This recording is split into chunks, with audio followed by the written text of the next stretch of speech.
అందరికీ నమస్కారం. నిన్నటి రోజున మనం చక్కగా అద్భుతమైన ధ్యానం చేసుకున్నాం కదా. ఫీడ్బ్యాక్ కూడా ఒకరిద్దరితో వచ్చింది. మిగతా వాళ్ళు కూడా ఎలా ఉంది చెప్తే మనకు బాగుంటుంది. ఎందుకంటే ఫీడ్బ్యాక్ వలన మనం ఇంకొద్దిగా ఏంటి మాస్టర్స్ రిక్వెస్ట్ చేసుకొని ఇంకేమైనా కావాలనేది మనం ప్లాన్ చేసుకోవచ్చు. రైట్.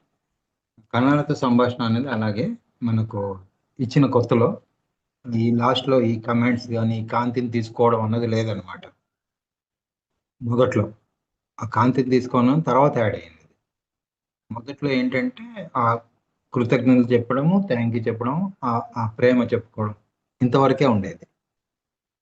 అప్పుడు చాలా మంది యుఎస్ నుంచి బయట దేశాల నుంచి కానీ మన ఇతర రాష్ట్రాల నుంచి ఫోన్ చేసి, లేదు సార్ మీరు కనెక్ట్ అవుతున్నారు కాబట్టి ఇంకా వేగంగా తగ్గడానికి మీరు రిక్వెస్ట్ చేయండి అని అంటే అప్పుడు క్వశ్చన్ చేసి కూర్చోవడం జరిగింది. అప్పుడు 2 రోజుల్లో ఇదంతా సిస్టమ్ ఒక ప్రాసెస్ అనేది వచ్చిందనమాట. సో ఈ విధంగా మనకు ఒక సబ్జెక్ట్ మీద ఫీడ్బ్యాక్ వచ్చినప్పుడు మళ్ళీ ఏమైనా సరి చేసుకోవాలంటే మాస్టర్స్ రిక్వెస్ట్ చేసుకోవడం ఇది ఉంటుంది. నిన్న ఇచ్చింది ఏంటంటే క్వాంటమ్ హీలింగ్ మెథడ్లో కణాలతో సంభాషణ క్వాంటమ్ హీలింగ్ లెవెల్కి వెళ్ళి మన మూలాల నుంచి ఏదైతే ఉందో సమస్య మూలాల నుంచి తీసేయడం అంటే సత్యాన్ని తెలుసుకునేలా చేసుకోవడం.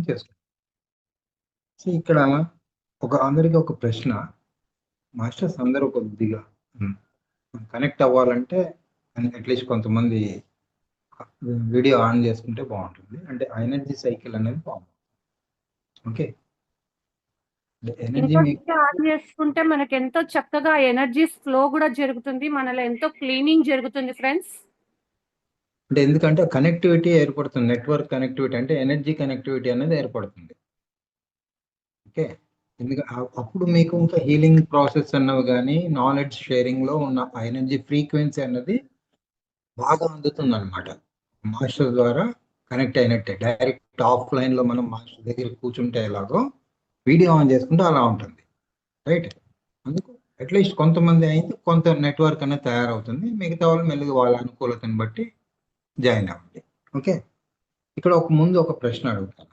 మనందరము కాన్షియస్ లో చైతన్యంలో ఉన్నామా, చైతన్య శక్తిలో ఉన్నామా, మనలో చైతన్య శక్తి ఉందా? మనము మనలోనే ఉంది.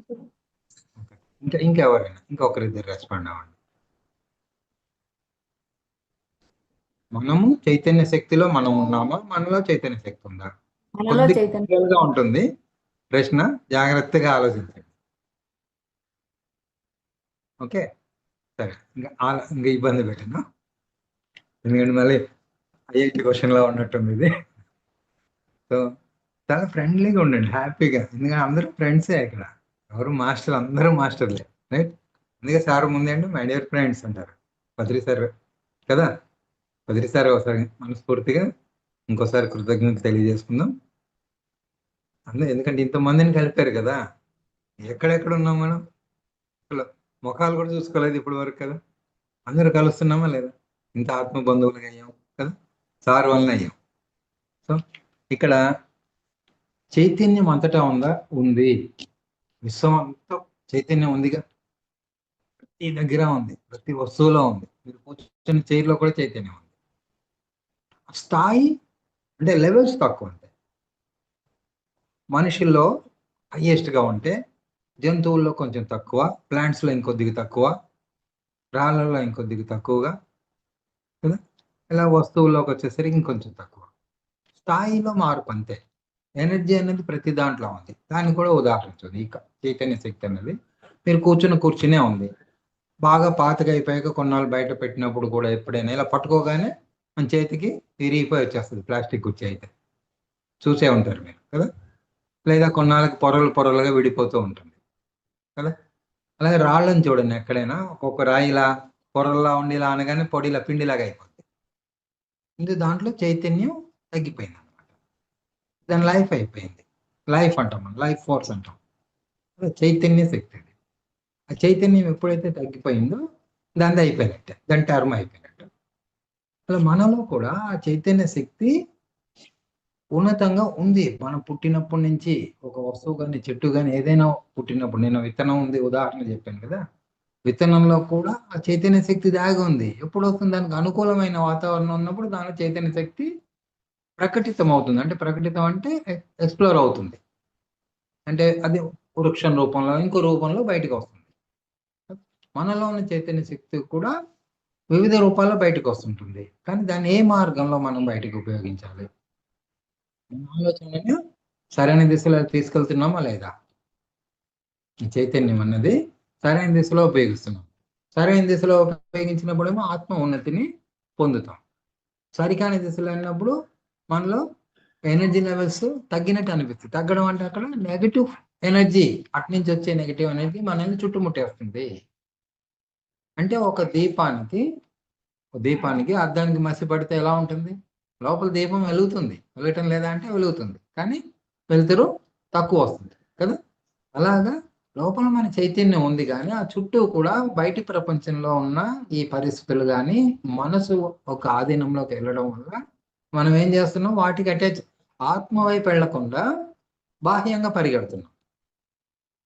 అనేక సమస్యల్లో ఇరుక్కుంటున్నాం. ఎప్పుడైతే అనేక సమస్యల్లో ఇరుక్కున్నామో, ఇక్కడ ఇంక టోటల్‌గా ఆత్మనికి లింక్ కట్ అయిపోయి, మనసు చెప్పినట్టు పరుగులు పెడుతూ, ఆ టైంలో ఎవరు ఏం చెప్పినా కూడా అవుతుంది. ఉదాహరణకు తీసుకుందాం. ఏదో తీవ్రమైన సమస్యలో ఉన్నారు. మీరు ఇబ్బంది పడుతున్నారు. ఎవరో వచ్చి లేదు పలానా గుడికెళ్తే బావుంటుందంట అంటే ఎళ్తారు కదా! అక్కడికెళ్తారు. ఇన్ని సార్లు తిరుగు అన్ని సార్లు ఏదో పూజలవుతాయి. ఇంకా మీ సమస్య అలాగే ఉంది. ఇంకా అదే కొట్టుమిట్టాడుతున్నారు. అప్పుడు ఇంకొకరొచ్చి ఆ గురువు గారు వచ్చారండి అక్కడికెళ్తే బావుంటుంది. మళ్ళీ అక్కడికెళ్తారు కదా! అలా ఇద్దరు, ముగ్గురు ఎళ్ళాక అక్కడ ఏదో ఒక గురువు ఏం చేస్తారు? ఒక నిమ్మకాయ ఏదో తీసి దానికి కుంకుమ అనేసి ఇది పెట్టుకోమ్మా నీకు 15 రోజుల్లో బాగవుతుందన్నారనుకో. మీ ఆలోచన అప్పుడు ఏం మారుతుందప్పుడు? హమ్మయ్య! ఇది ఇచ్చారు. నాకు ఆలోచన అది నాకు మంచి జరుగుతుంది. అంటే ఇక్కడ ఎక్కడ మారింది? మీ ఆలోచన తరంగాల్లో మార్పొచ్చింది. కదా! ముందెలా ఉండేది? ఏమవుతుందో ఏమో ఈ భయం అన్న సర్కిల్‌లోనే ఉండిపోయారు. ఇక్కడ ఏమవుతుందంటే మనలో రకరకాల ఇంప్లాంట్స్ అంటే అడ్డంకులు, అడ్డుగోడలు దేనికి? ఆత్మలో ఉన్న చైతన్యాన్ని తెలుసుకోకుండా అనేక రకాల అడ్డంకుల్ని పెట్టారు. వాటిలో భయం ఒకటి.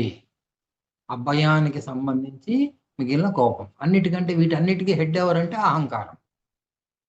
వీటన్నిటికి ఏదైతే వ్యతిరేక శక్తులున్నాయో వీటన్నిటికి సైన్యాధికారి అహంకారం. ఎందుకు అది? అహంకారం ఒక్కొక్క దాన్ని ఒక్కోసారి ప్రయోగిస్తూ ఉంటుందన్నమాట అవకాశాన్ని బట్టి. ఈ కోపం వచ్చింది. కోపం వచ్చి ఎవరో అన్నాం. వెంటనే ఏమవుతుందంటే ఎవరైనా మిమ్మల్ని మీరు సమర్థించుకోవడానికే చూస్తుంది. ఈ అహంకారం ఏం చేస్తుందంటే మిమ్మల్ని మీరు సమర్థించుకోమని చెప్తుంది. మనసుని ఆధీనంలో ఉంచుకుంటుంది కాబట్టి. తను అలా అన్నారు కాబట్టి నేనన్నాను. లేకపోతే నేను అనేదాన్ని కాదు కదా! ఇదొచ్చేస్తుంది. అంటే ఇక్కడ ఏం చేయాలి మనము? అన్నది తెలుసుకో. ఎరుకుతో ఉన్నప్పుడు తెలుస్తుంది. ఇక్కడ ఏం చేయాలి మనం? ఎలా మనం దాని నుంచి బయటపడతాం? దాన్ని బ్యాలెన్స్ ఎలా చేస్తాం? కోపం ఉండకూడదని కాదు. ఉండాలి. పూర్తిగా కోపం లేకపోయినా సమాజం ఆడుకుంటుంది మనతో. కదా! ఎక్కడ కోపం ఎంత ప్రదర్శించాలో అంతే ప్రదర్శించి మళ్ళీ వెంటనే విత్‌డ్రా చేసుకోగలరు. అంటే ధ్యానం చేయకముందు కోపము వినాశకారిగా ఉంటుంది. ఇంక కోపం వస్తే ఏం మాటలంటే అంటే లేదంటే కొట్టేయడం, పిల్లల్ని కొట్టడం ఏదో ఒకటి చేస్తాం. కదా! అదే అదుపులో ఉన్న అంటే ఈ చైతన్యంతో ఉండి కోపం ప్రదర్శిస్తే వాళ్ళ అభివృద్ధి కోసం చెప్తాం. అలా ఉన్నతంగా ఎదగడం కోసం కొంత చెప్తాం. తర్వాత అంతకంటే ఎక్కువ ప్రేమ చూపిస్తాం వెంటనే. అదే ముందుదైతే ఏమవుతుంది? అహంకారం అడ్డొస్తుంది కాబట్టి నేను కరెక్టే చేశానులే ఊరుకుంటాం. ఒకవేళ వాళ్ళని బుజ్జగించాలన్నా కూడా ఆ అహంకారం అడ్డు పెట్టే చెప్తాం. నువ్వు చేసావు ఇంకోసారి ఇలా చేయకు నేనేం చేయనులే అని అప్పుడు దగ్గరికి తీసుకుంటాం. అంతే తప్ప దాంట్లో అంత ప్యూర్ ప్రేమను గాని ఎదుటి వ్యక్తి మీద చూపించలేం.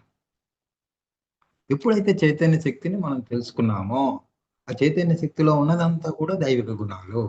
దైవిక గుణాలకి ఇక్కడ అధికారి ఎవరు? సైన్యాధికారి ప్రేమ.